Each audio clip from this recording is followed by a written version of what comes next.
څلېرویشت کاله مخکې 2001 کې هم په نن ورځ یعنې 11 سپتمبر امریکا کې د ترهګرو له طرفه په ورلډ ټریډ سنټر حملې کړې شوې وې.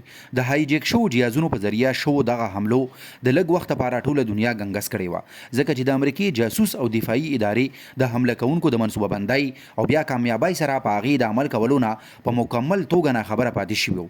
دا د سوپر پاور د یو عسکري ډلې مخکې ماتې خوړلو 9/11 دنیا بدله کړه. په افغانستان او پاکستان کې میشته پښتنو ته څه پته وه چې د دغه حملو د وجې به د هغوی په وطن قیامت جوړیږي. په ټوله نړۍ کې پښتانه د 9/11 پیښې تر ټولو زیات متاثره کړل. د دې حملو نه پس امریکې د ترهګرۍ پر ضد جګړه پیل کړه. د امریکې مطابق د حملې القاعده کړې وي او دغه تنظیم افغانستان کې وجود لرلو، ځکه یې د القاعده او د هغوی د قربانو طالبانو ختمولو لپاره په افغانستان حمله وکړله. 20 کلنه اوږد او خطرناک جنګ وشو.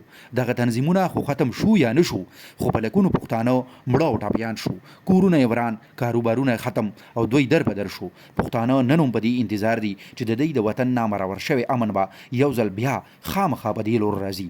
ډیره مننه.